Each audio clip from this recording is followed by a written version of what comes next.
À quelques jours seulement de la célébration de la fête nationale de l'unité au Cameroun, une nouvelle affaire vient brutalement raviver l'un des sujets les plus sensibles du pays, le tribalisme. Et cette fois, c'est le nom de Abel El-Imbilob qui se retrouve au centre de la tempête.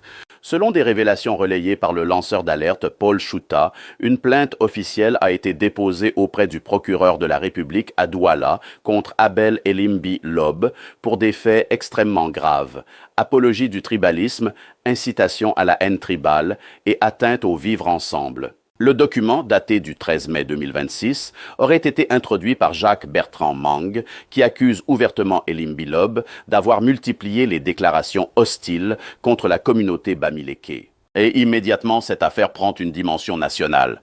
Pourquoi?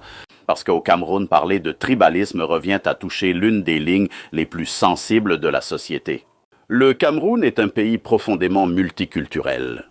Des centaines de groupes ethniques, des identités régionales fortes, des histoires différentes, des sensibilités parfois très marquées.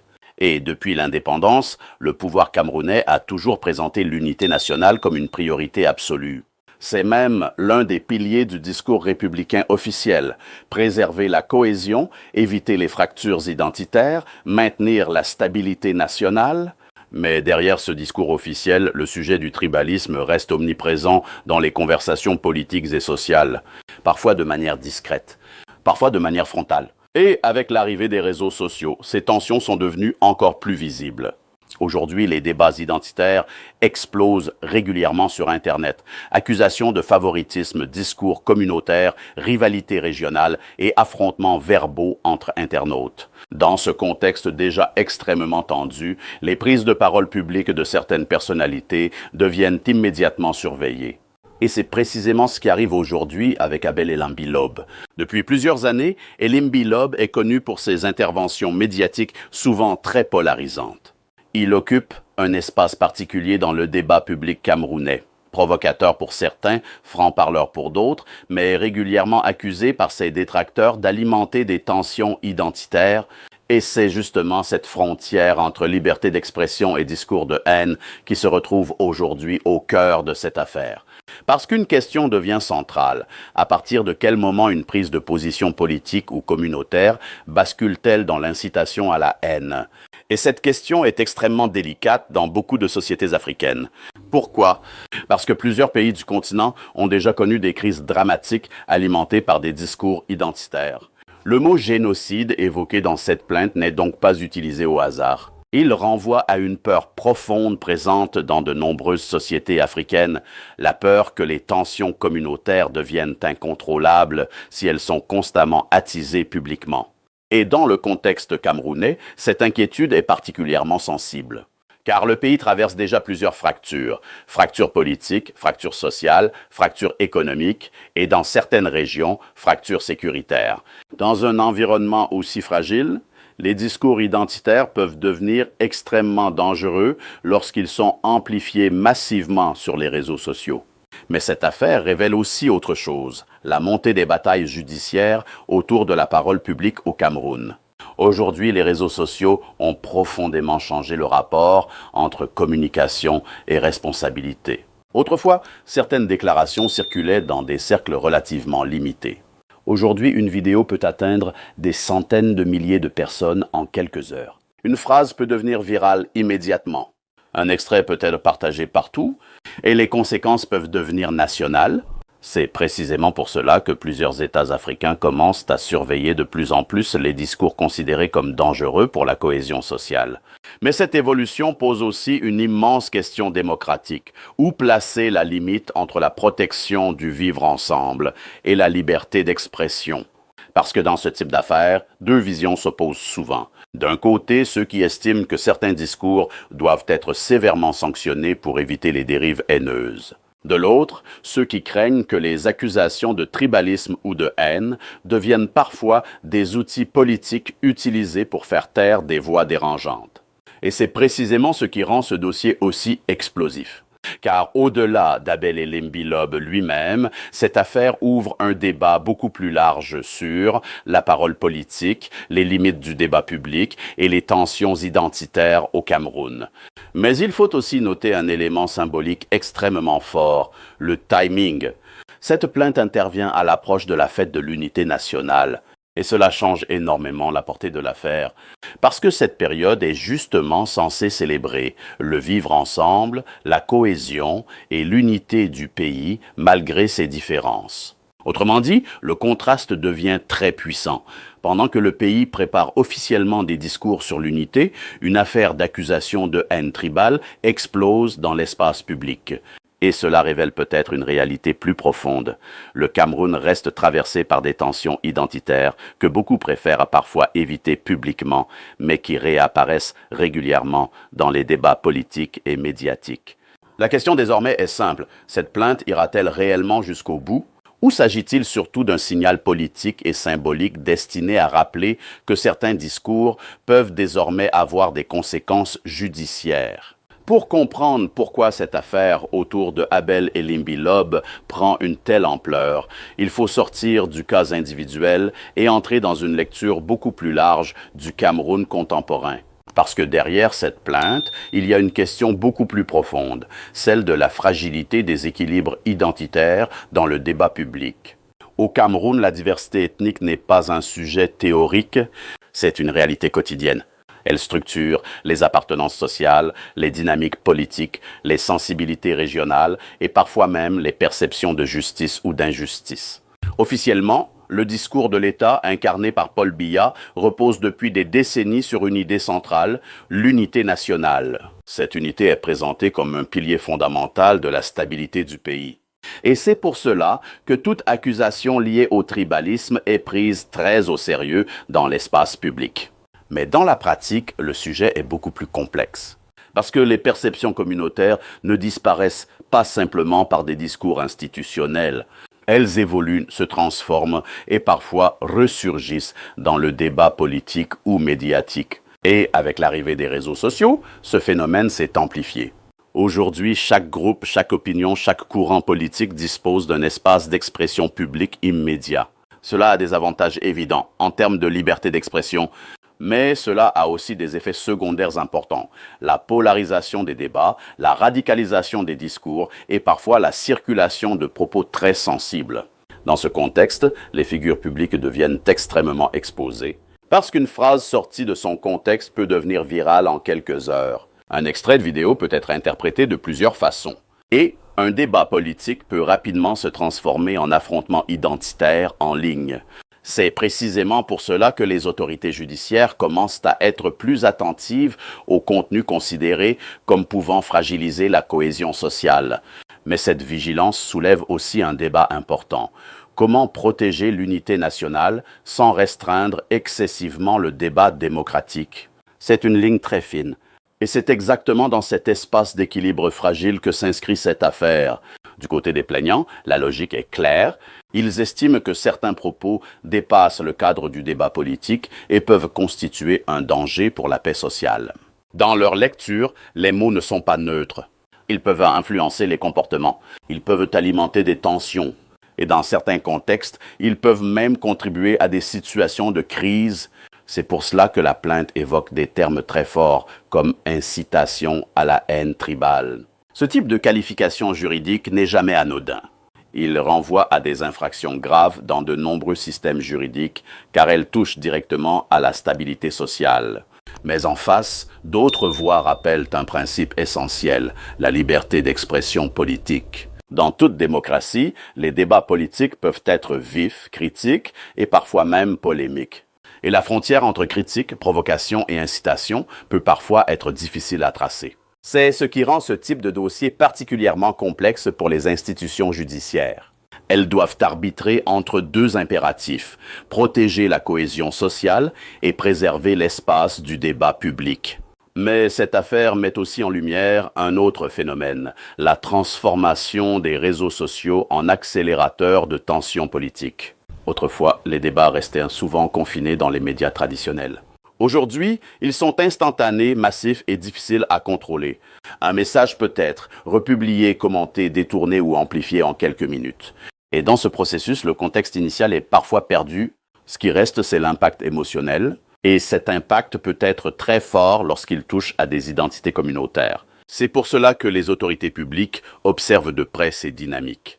Parce que, au-delà des individus impliqués, ce sont les équilibres sociaux qui sont en jeu. Mais il faut aussi comprendre un élément important du paysage camerounais, la mémoire des tensions passées.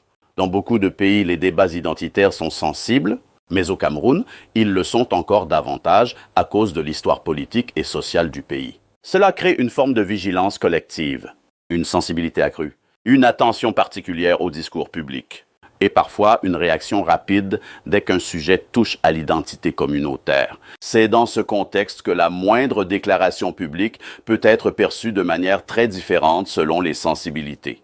Certains y verront une critique politique, d'autres une attaque communautaire, d'autres encore un débat légitime, et cette multiplicité de lectures rend la gestion des conflits encore plus délicate. C'est exactement pour cela que cette affaire dépasse largement le cadre d'un simple différend judiciaire. Elle touche à une question centrale. Comment maintenir une cohésion nationale dans un espace public de plus en plus fragmenté par les réseaux sociaux et les lectures identitaires?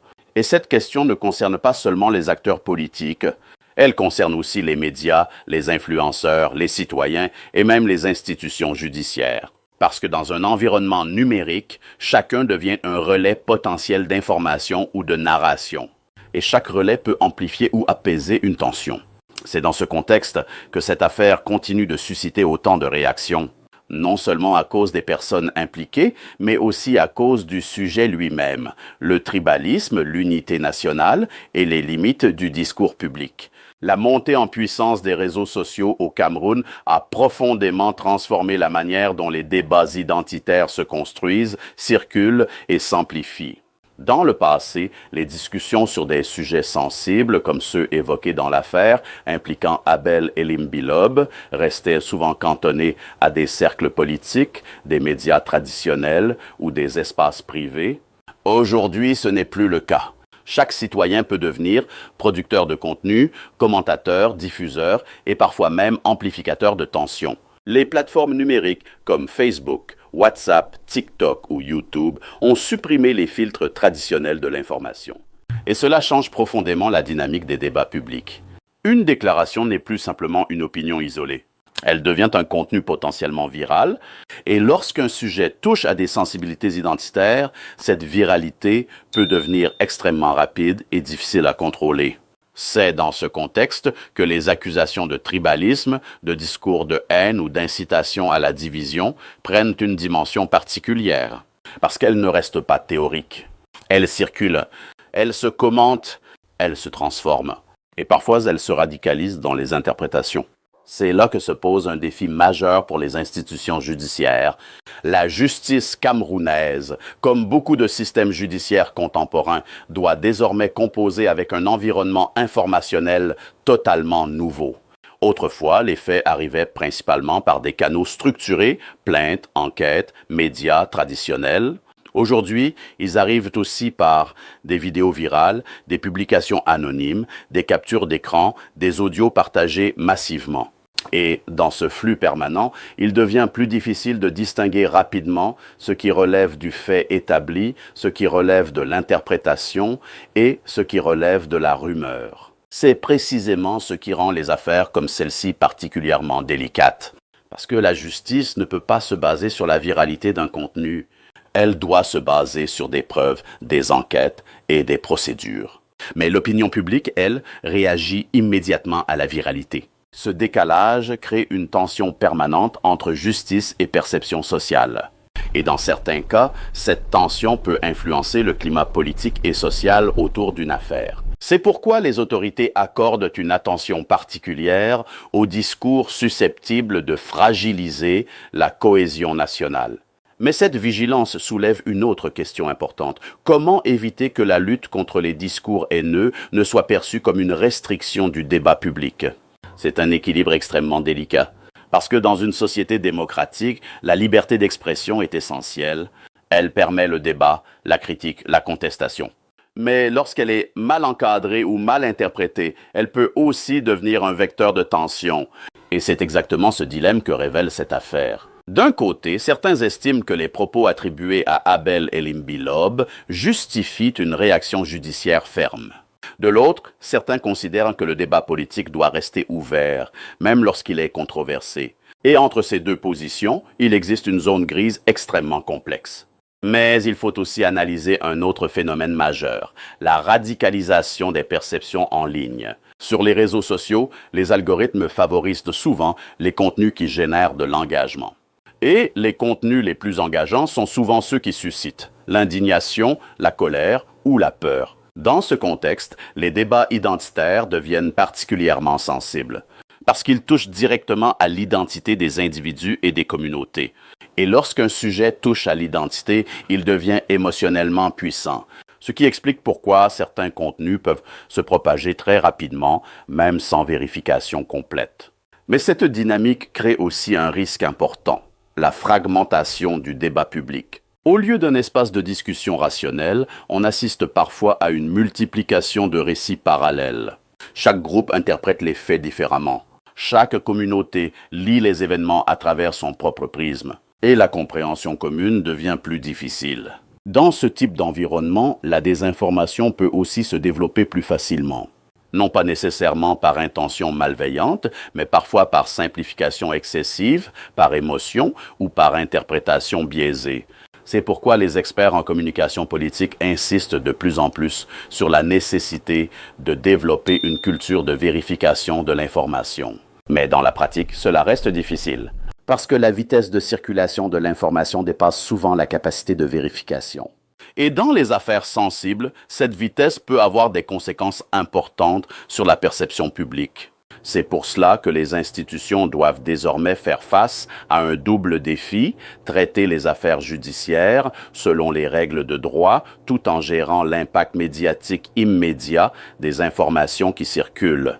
Dans le cas présent, cette affaire illustre parfaitement cette réalité.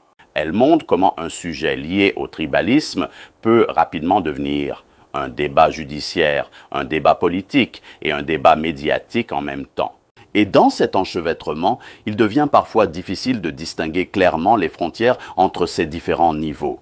Mais une chose reste certaine, la question de la cohésion nationale reste l'un des enjeux les plus sensibles du Cameroun contemporain.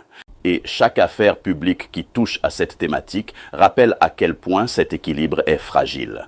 Au terme de cette affaire, ce qui frappe le plus, ce n'est pas seulement le contenu des accusations ou la personnalité de Abel Elimbi-Lob, mais plutôt la manière dont tout un débat national s'est structuré autour d'un sujet aussi sensible que le tribalisme. Car au-delà du dossier judiciaire évoqué, cette situation agit comme un révélateur des tensions latentes, un révélateur des fragilités du débat public et un révélateur de la transformation profonde de la société camerounaise à l'ère numérique. Dans un pays comme le Cameroun, la cohésion nationale est un principe fondamental, régulièrement rappelé dans le discours institutionnel porté notamment par Paul Biya. Mais entre le discours et la réalité sociale, il existe parfois un espace complexe où se croisent les frustrations, les incompréhensions, les sensibilités historiques et les rivalités politiques ou sociales. C'est dans cet espace que les débats identitaires prennent parfois de l'ampleur. Et les réseaux sociaux ont profondément changé la manière dont ces tensions s'expriment. Aujourd'hui, une idée ne reste plus confinée à un cercle restreint. Elle circule, elle se transforme. Elle est commentée, interprétée, amplifiée. Et dans ce processus, le message initial peut parfois être déformé ou réinterprété selon les sensibilités de chacun.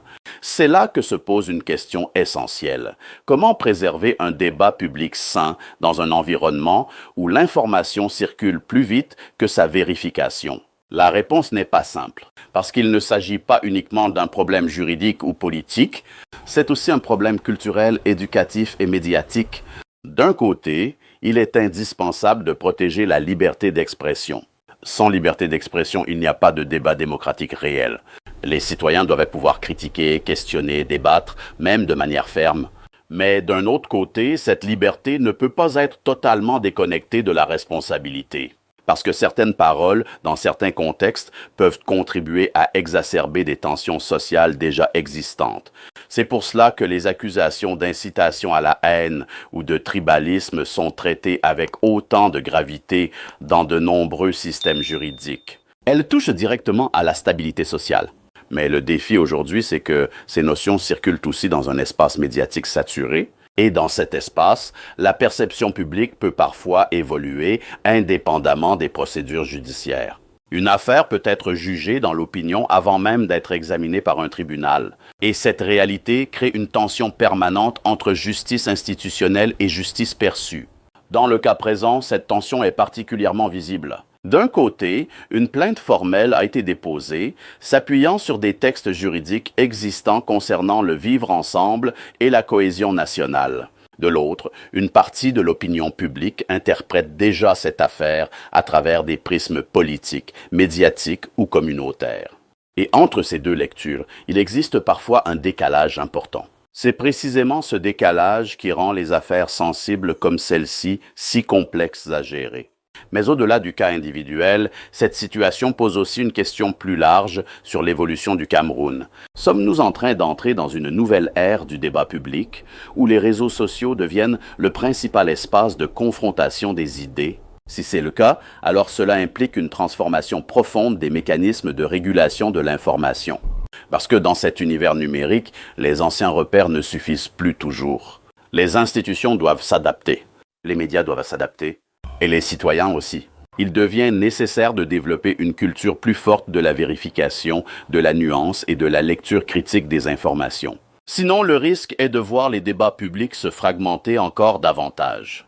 Chaque groupe avec sa vérité, chaque communauté avec sa lecture, chaque plateforme avec ses récits. Et dans un tel contexte, la construction d'un consensus national devient plus difficile. Mais il faut aussi reconnaître une chose importante. Cette évolution n'est pas uniquement négative. Les réseaux sociaux permettent aussi de donner la parole à des citoyens qui n'avaient pas toujours accès aux médias traditionnels. Ils permettent la circulation rapide de l'information. Ils favorisent parfois la révélation de faits importants. Et ils ouvrent des espaces de débat plus larges. Le problème n'est donc pas l'outil en lui-même, mais la manière dont il est utilisé et interprété. C'est pour cela que cette affaire doit être comprise comme un signal. Un signal sur la nécessité de renforcer l'éducation aux médias, la responsabilité dans la prise de parole publique et la prudence dans la diffusion des informations sensibles. Au final, ce dossier autour d'Abel Elimbilop dépasse largement la personne elle-même. Il met en lumière une réalité beaucoup plus vaste. Celle d'un pays en transition médiatique et sociale, où les règles du débat public sont en train de se redéfinir. Et dans cette transition, une question reste ouverte. Comment construire un espace public à la fois libre, responsable et capable de préserver la cohésion nationale? C'est sans doute l'un des plus grands défis du Cameroun contemporain.